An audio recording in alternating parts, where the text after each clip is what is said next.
शायद 1952 से मतदान आप शुरू हुआ 2026 तक के इस मतदान लगभग 74 साल के इस मतदान में मैं पहला विधायक हूं आपके इस क्षेत्र का जिसको एक भी मुसलमानों ने वोट नहीं किया।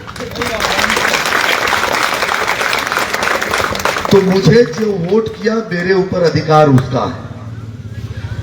जिसने वोट नहीं किया हम उसके घर मांगने भी नहीं गए थे। और आज बाबा भोलेनाथ को साक्षी मान के कहता हूं एक काम उनका नहीं करूंगा आने वाले 5 साल में। एक सर्टिफिकेट इशू नहीं करूंगा उनके लिए, एक सर्टिफिकेट किसी को। मेरा लाइफ चल रहा है, मुझे कोई फर्क नहीं पड़ता कि कौन क्या सोचेगा और कौन क्या बोलेगा।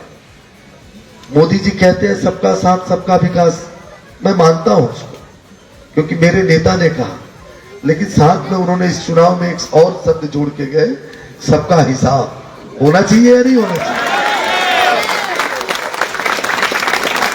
तो मैं हिसाब करूंगा, लेकिन हिसाब 2021 में तृणमूल कांग्रेस ने जैसा किया था वैसा नहीं करूंगा। मैं लोकतांत्रिक तरीके से करूंगा, बिना किसी को एक थप्पड़ मारे करूंगा, बिना किसी से 1 रुपया लिए करूंगा। 5 साल के लिए आप लोगों ने सिर्फ विधायक नहीं बनाया,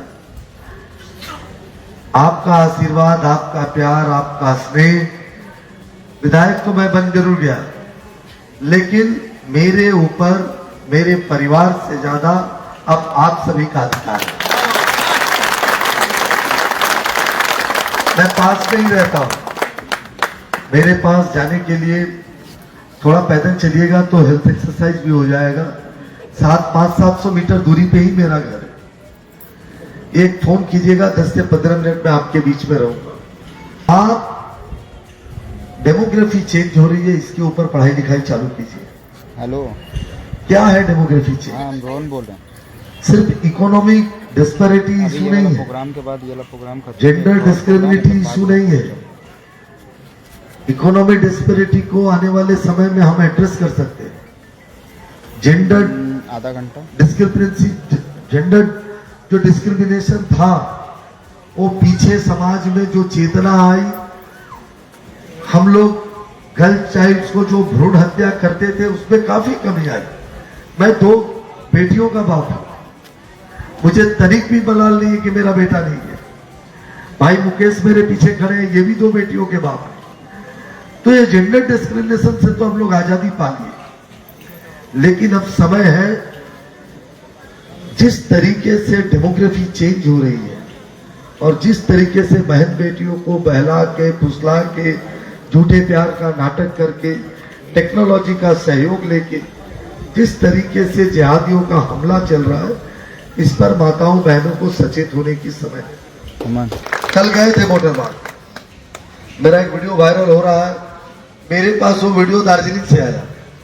कल हम बोले थे वही वीडियो मुझे तृणमूल कांग्रेस के एक नेता ने भेजा, और आज सुबह काकुड़गाछी से एक व्यापारी ने मुझे भेजा।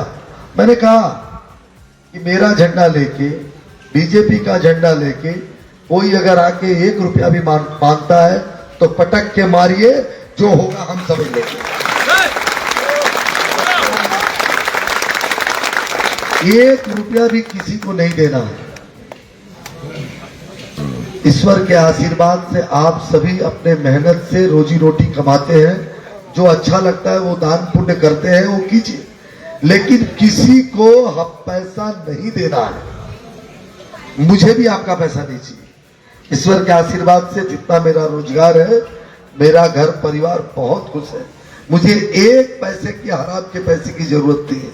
भगवान जितना दिए हैं उतना मैं बहुत खुश हूं। मैं अपने नेता की बातों को अक्षरशः पालन करता हूं। न खाऊंगा, तो जीवन के हर क्षेत्र में अपने नेता के सिर्फ बातों से मैं प्रभावित नहीं हूं, मैं उनको कर्मों को भी अपने जीवन में आत्मसात करके इस राजनीतिक क्षेत्र में आया हूं। आने वाले 5 वर्षों तक मैं आपका विधायक रहूंगा। मैं वादा करता हूं, जब कभी भी एक विधायक के रूप में आपके जीवन में कोई भी जरूरत आई, आप बताइएगा, आपके पास विधायक सेवा पहुंचने में 25 से 30 मिनट से ज्यादा नहीं लगेगा, मैं इसकी गारंटी देता हूं। मैं आप सभी के बीच में पीछे 1-1.5 महीने से लगातार आता উনি रहा। একটু মঞ্চে বক্তৃতা রাখছেন। 29 तारीख को चुनाव समाप्त हुआ, हम 28 तारीख को ही प्रचार समाप्त था, तो हम इस कार्यालय को बंद कर दिए।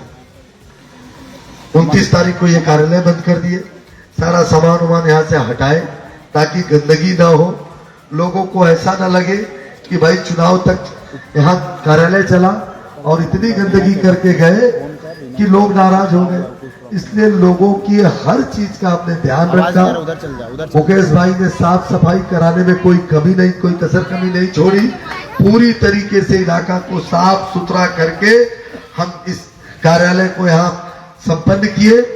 आप सभी ने जिस तरीके से पीछे 1.5-2 महीने में आशीर्वाद दिया, समर्थन किया, बाद में चुनाव में मतदान करके जिताने का काम किया, और अंततः आज जब आपके बीच में आया तो जैसे लगा अपने घर में सम्मान मिल रहा है। थोड़ी इमोशनल भी हो गया था, लेकिन जीवन में अगर किसी व्यक्ति को अगर इमोशन नहीं है तो मशीन बन जाता है, और मशीन सिर्फ कठोरता ही प्रदान करती है। तो इसलिए इमोशन रहना चाहिए और कठोरता भी रहना चाहिए। आप लोगों के लिए इमोशन रहेगा, पार वाले जो लोग हैं उसके लिए कठोरता भी रहेगा। साथ साथ एक बात करके अपनी बात को समाप्त रखूंगा। आप सभी लोग, लगभग जो लोग बीजेपी करते थे उनके चेहरे से परिचित हैं, जो बाहर से भी आते थे उनका चेहरा आप देखते थे। 29 तारीख तक जो लोग मेरे साथ झंडा डंडा लेके घूमे, भाजपा मेरे लिए सिर्फ वही लोग हैं। 4 तारीख के रिजल्ट के बाद गेरुआ अबीर लगा के, भगवा अबीर लगा के, बीजेपी का झंडा लेके जो भाई लोग दौड़ रहे हैं, न वो भाजपा थे, न वो भाजपा है, न वो भाजपा रहे। न वो कल मेरे थे, न वो आज मेरे हैं, न वो कल मेरे होने वाले हैं। अगर वो कल जिसके साथ थे, उनके हारने के साथ अगर वो उनको छोड़ के मेरे पास आ सकते हैं, तो अगर ईश्वर कभी गलती न कराए, मेरे साथ अगर कुछ गड़बड़ होगा तो सबसे पहले भागने वाले वही चूहे होंगे। क्योंकि आप सभी लोग कहां पढ़े होंगे, जब जहाज चलती है उसमें छिद्र होता है, जब पानी आने लगता है तो सबसे पहले चूहे भागते हैं।